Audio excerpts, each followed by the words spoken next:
I'm Lieutenant Colonel Makatwal, the SF team leader on the Battle of Hill 224. Actually, I will not, ako ay lahat na accomplishment ito kasi because may kasama akong team leader nito. Na-mention ko earlier si Lieutenant Colonel Peñera. So, we were instrumental in the success of the operation there. So, nabanggit ko sa inyo that one of the forte of the SF is community organizing.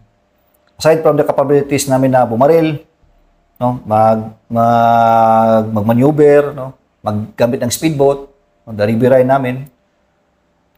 So, way back on so nabanggit ko na yung political landscape that time, no. There is a peace talks, ongoing peace talks, no.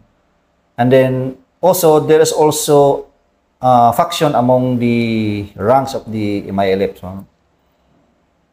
So at that time, the AFP, our unit, no, very optimistic na magkaroon ng peace talk talaga, negotiated peace talk. So ginawa namin na nagkaroon kami ng rito settlement, diba, as I already mentioned.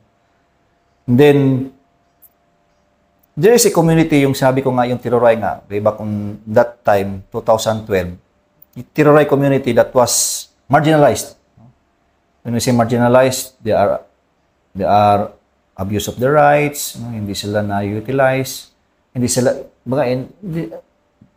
napabigyan ng opportunity, hindi naman sila na-abuso. Nabigyan ng opportunity. So,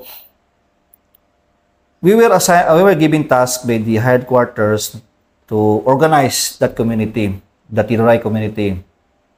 So, then my colleague was the first team leader na pumasok doon.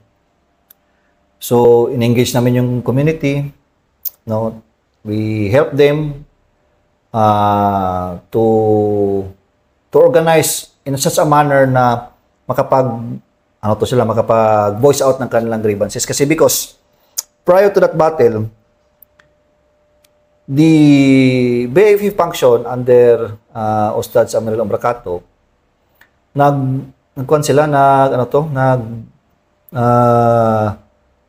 nakipag-dialogue sila sa amin that time na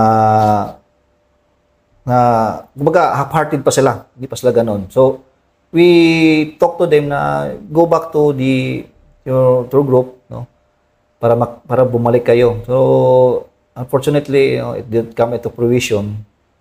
So, nung na-deploy ang one team namin doon, inorganize namin yung community in such a way na maging resilient siya sa mga harassments na ginawa kasi there were already instances na hinaharas na sila.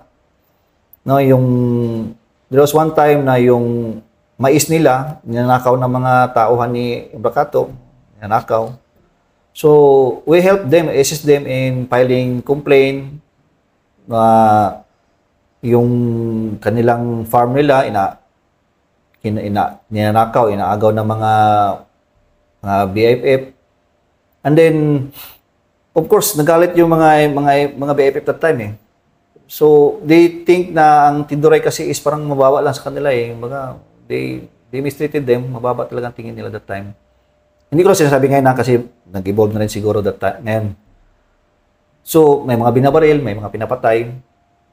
So, naging mitsa yun na magkaroon ng unprovoked na encounter battle na kung saan ginira kami. If I remember, there was a launching of school project na ang effort ng brigade namin at that time, yung first mechanized, may effort sila noon through 45th IB. Nagpalagay ng school doon kasi yung community kasi is napaka-deprived. But it is a geographically isolated and disadvantaged area. Masabi ko kasi kahit na Jida area siya because yung papunta pa lang doon na kalsada, no, luxurious road, no, lukso-luksong daan. So, yun yung experience namin dyan. So, nung nag-launching ng school na yon, yung mga bisita namin, bisita ng brigade noon, hinahara sila.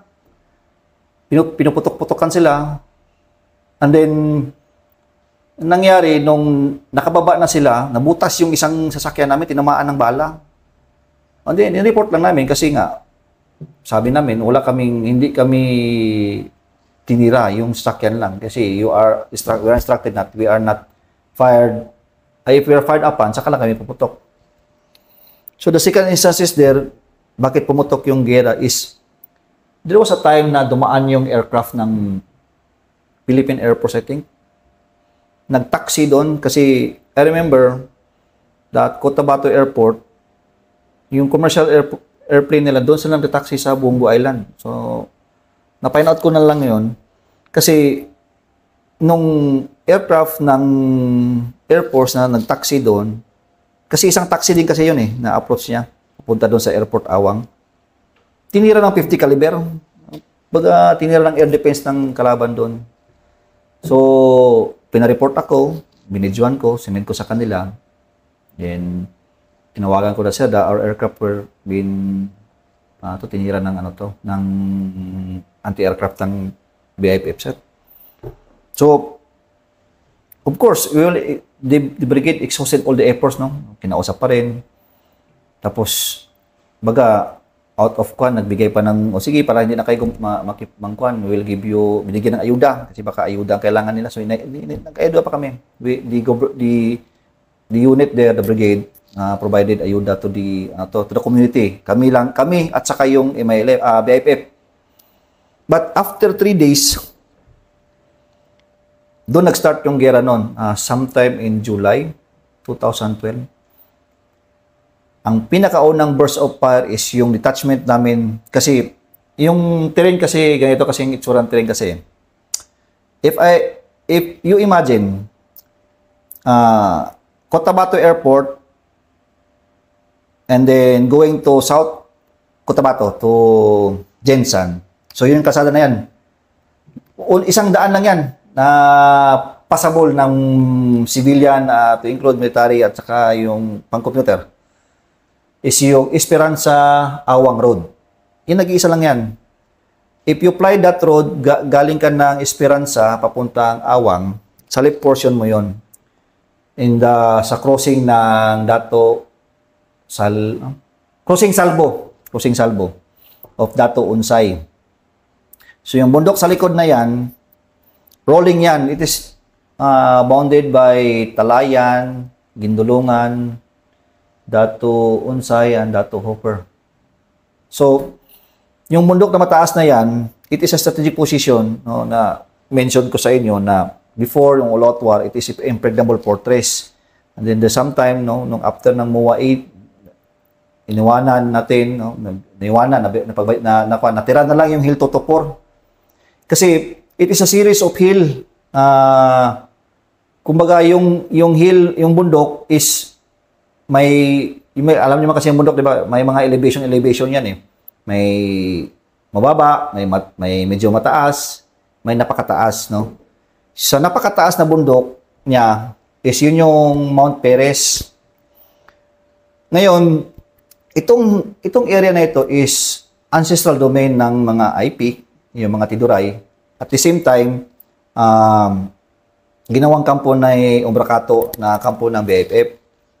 So, kung ma-imagine ninyo, it is a rolling terrain, grassy area, may mga ravine, may mga cliff, no? If you imagine the Vietcong na yan talaga siya, parang Vietcong na area. So, the IP, itong Hill 224 na ito, ito yung strategic na hilltop kung saan overlooking niya yung kalsada na from, yung binanggit ko sa inyo na from Esperanza to Cotabato, overlooking niya. So, it is a strategic location kung saan doon nakatira yung mga IP, yung Tiduray, doon din yung inorganize namin. Kung maalala ninyo, if you're from Cotabato area, sila yung IP sila yung mga Tiduray na mayroong foxhole sa loob ng bahay nila. Before kami dumating, nagulat nga kami. Uy, may foxhole pala kayo sa loob ng bahay ninyo. Yes, sir. Kasi nga, sir, from time to time, naharas kami ng mga BIFF, sir. Buti na lang dumating kayo, sir. So yun yung terrain ng area, no? So, yung hill na yon is when you go to the Mount Perez complex, dadaan ka sa mababa na area niya. Kumbaga rolling siya. So, yun lang yung pinakamataas na hill niya next down sa mount na. Almost 2 kilometers yata ang layo nung yung medyo patag na area na yan, rolling. So, inoccupy namin yun, no, strategic location, no, na-organize namin. And then, yun na nga, yung nabanggit ko earlier sa inyo na nung pinutukan kami, no, ginira kami. As the team leader of the SF team, I have only one SF team na nandun. Tapos, of course, yung 45th IB, yung isang fire team nila na nag-construct ng mga building, na yung school building, nandun din. So, as a military officer, no, also, it is my task na yung aside from my task na i-organize ko yung community, no, to defend the area also. Kasi yung mission ko, defend Health 224. All the aspects na natutunan ko, no, yung nuro sa akin sa schools natin, no, we conducted defensive operation, no, naglagay kami ng mga fortifications, like running trenches, bunkers, no, paikot dun sa community. Nikutan namin yung community, nilagay namin yung community sa gitna. And then, because we are organized, no, na-organize namin, pag sinabi namin na may mga raid, mga haras, saan sila tatakbo, yung mga bata, saan yung i-safekeep yung mga bata, yung mga matatanda, sana yung mga matatanda, yung mga kabataan natin na mga kalalakihan, magdadala sila mga itak, dala sila ng yung sumpak ba yun, yung baril nila. Then, pugakang. Yung kababaihan, asan sila? So, we organize them in such a way na maging resilient sila pag hinaharas sila. Kasi before kami dumating, may namamatay sa kanila eh. Binabaril lang kahit saan-saan eh. So, ngayon, nung na-develop namin, na-organize namin sila, no, namin. So, they are being resilient ngayon. So, when pumutok yung gera, hindi kami basta-basta nakuha. No? The battle took almost 3 days and 3 nights. No?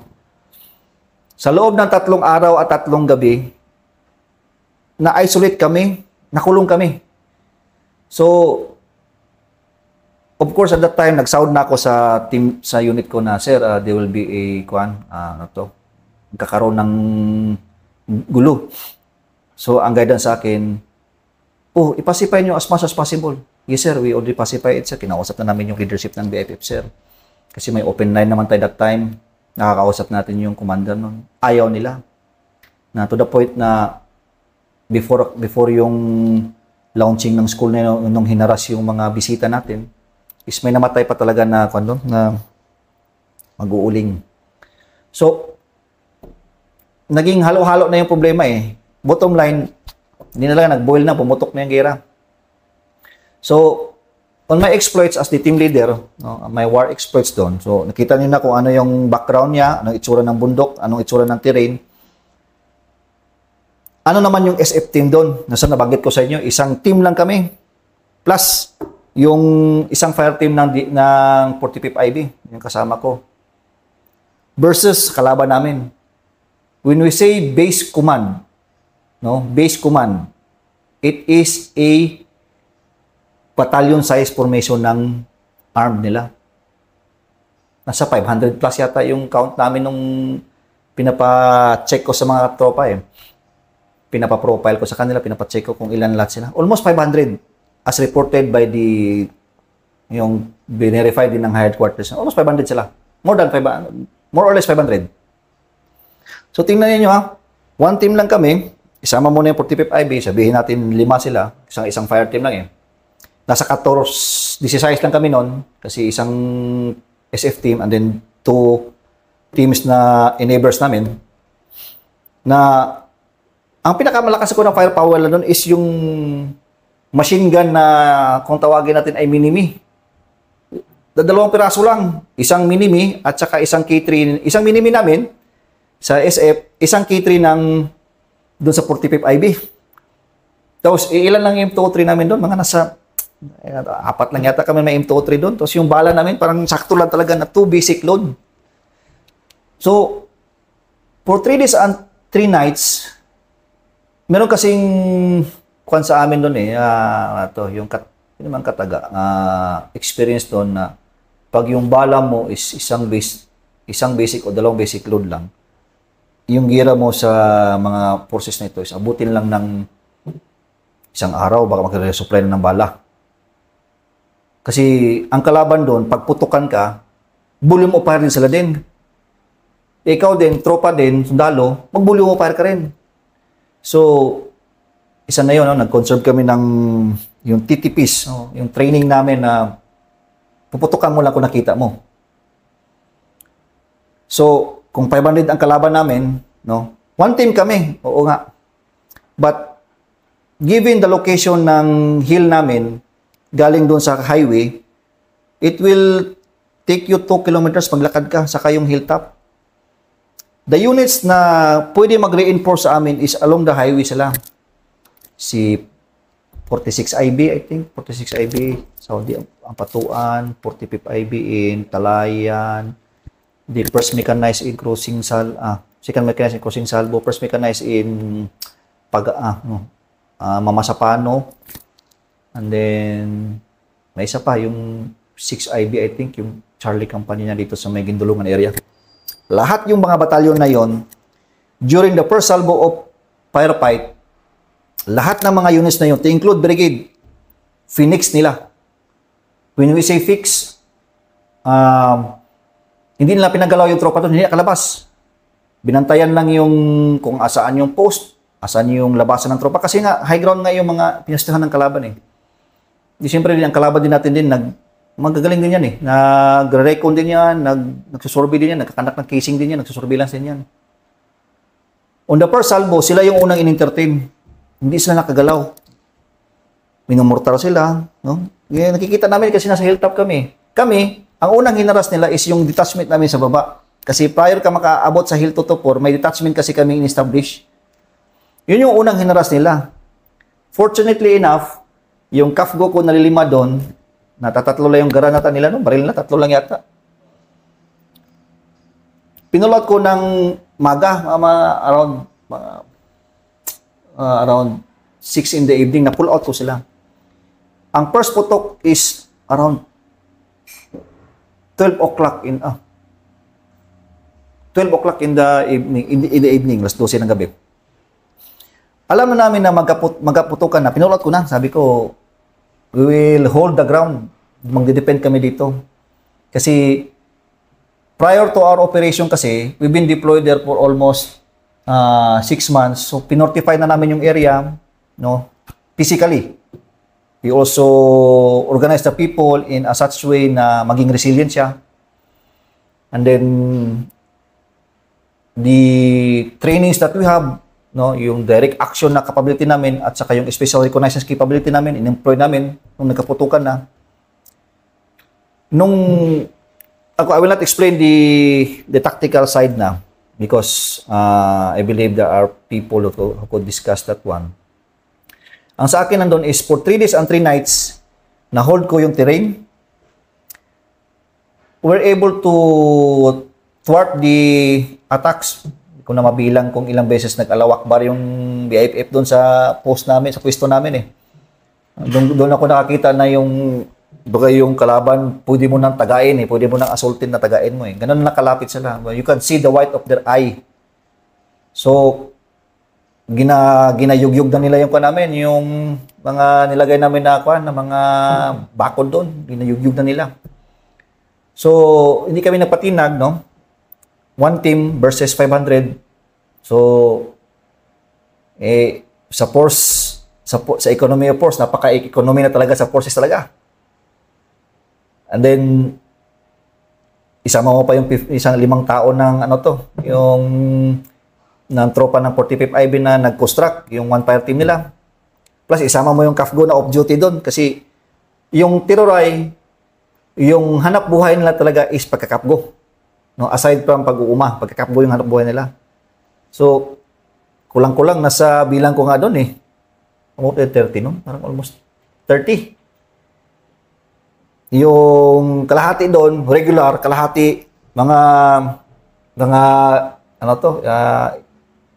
irregular forces na, yung mga KAPGO, mga CBO, na yung mga baril puro yung ano to, yung panghunting ng baboy. No? So we are very successful in defending that hill na hindi kami talaga na-assault. No? Given pa na yung kalaban doon paggabi, kasi 3 nights kami. Pag-araw, doon sila sa mga battalions natin sa baba, sa highway. Doon sila mag-i-entertain. Doon lang haharanahin. Yung termino na yun, haharanahin. Paggabi, kami naman yung inaharana doon. Na hindi kami pinapatulog eh. Kasi their objective was to get that hill, itanggalin kami, yung mga tiduray na yon, gawin nila uling mga ano to, baga i-exploit naman nila.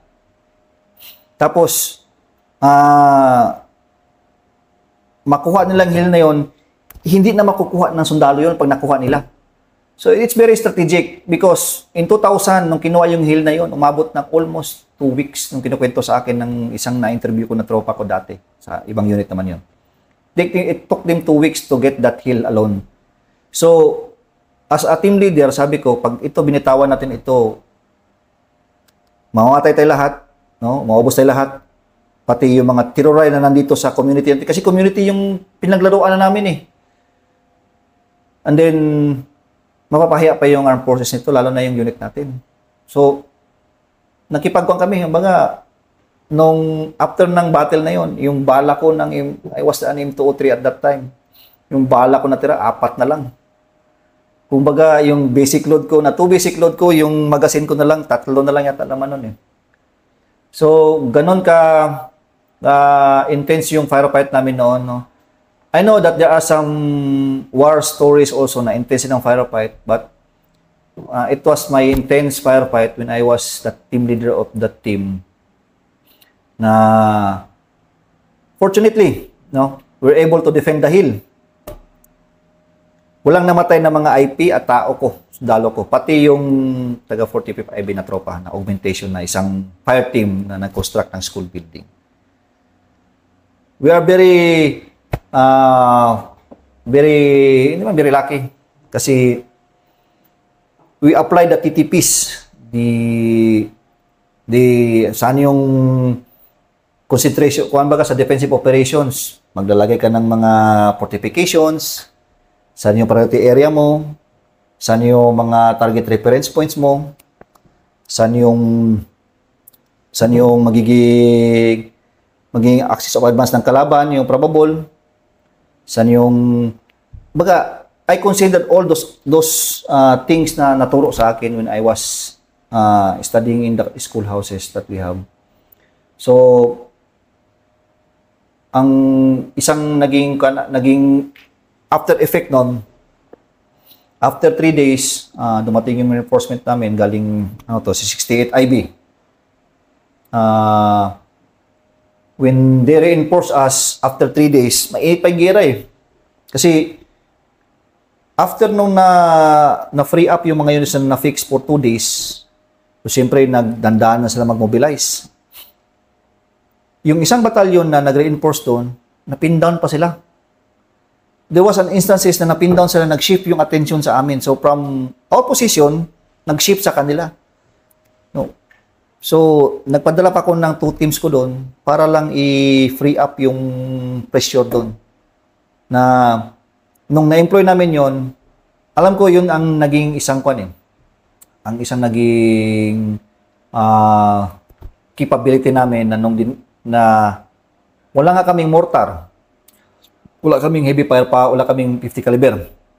Yung malakas na Yung team ko na yon nung dineploy ko yon, which is my yung mga mga high value targets, mga high value ko na gamit.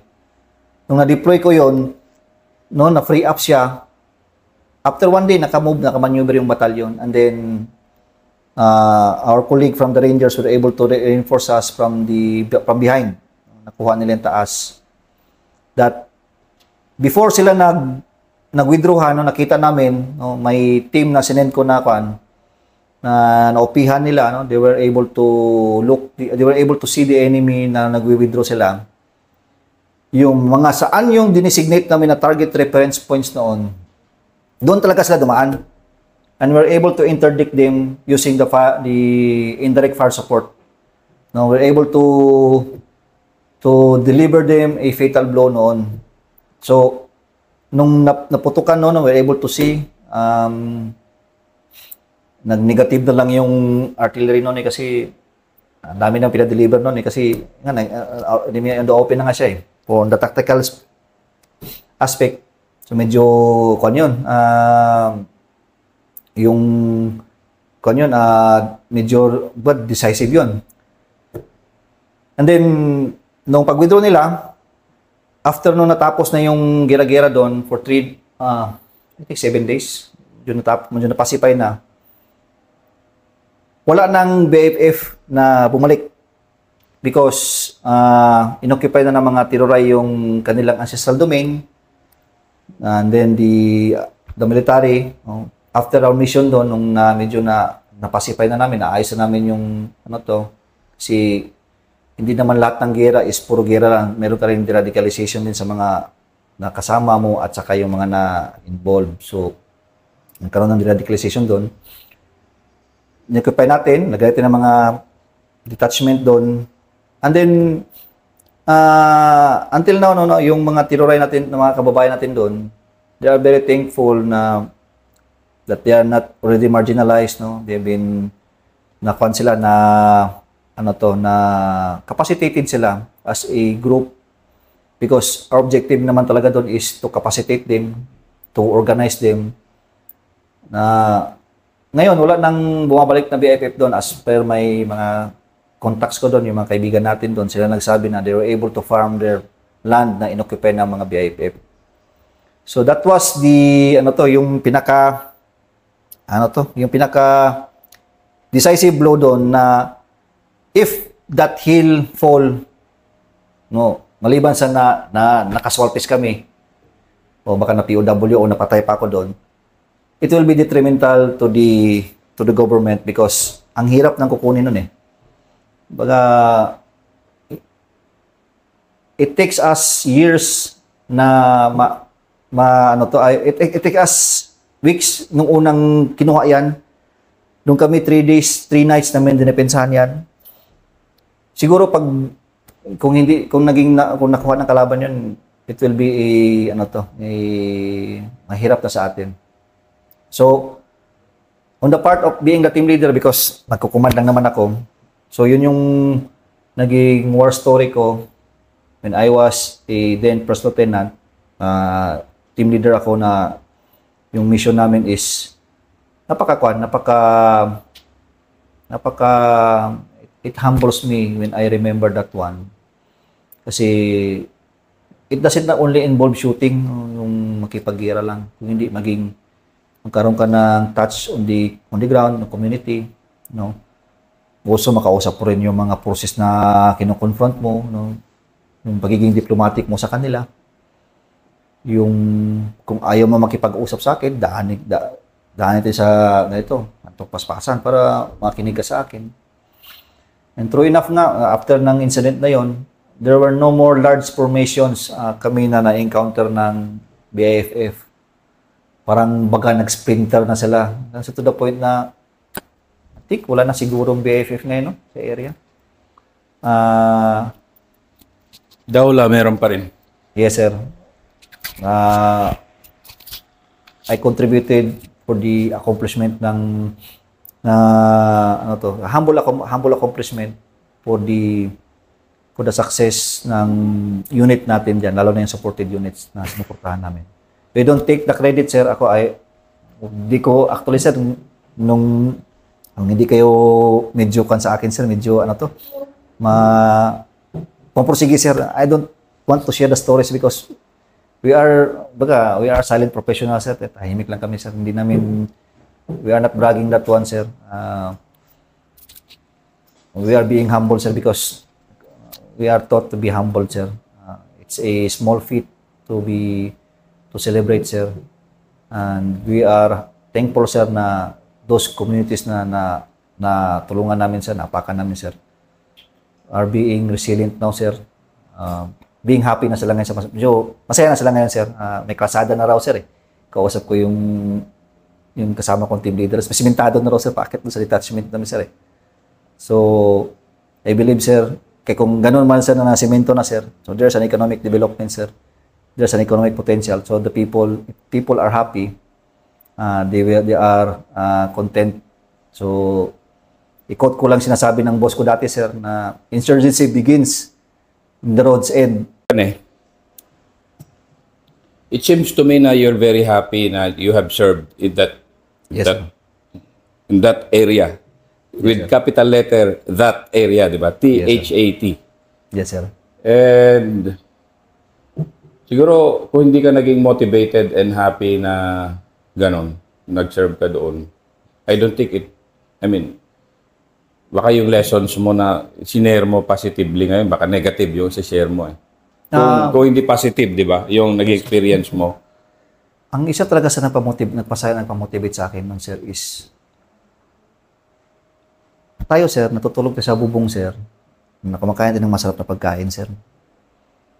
Makita mo yung mga tao, sir, yung mga doon sa mga GIDA area, sir, yung geographically isolated and disadvantaged area, sir, na kakain na nga lang sila, sir, ibibigay pa nila doon sa bisita nila, sir. Baga, yung pagkain kasi doon, sir, mais, di ba? Mais, sir. So, kung anong kinakain namin, sir. Tapos makita mo yung mga bata, sir, mga gusgusin, sir. Mabigyan mo lang ng chichirya, sir, matutuwa na. Baga, ako, sir, I am trained as a soldier, sir, as a military.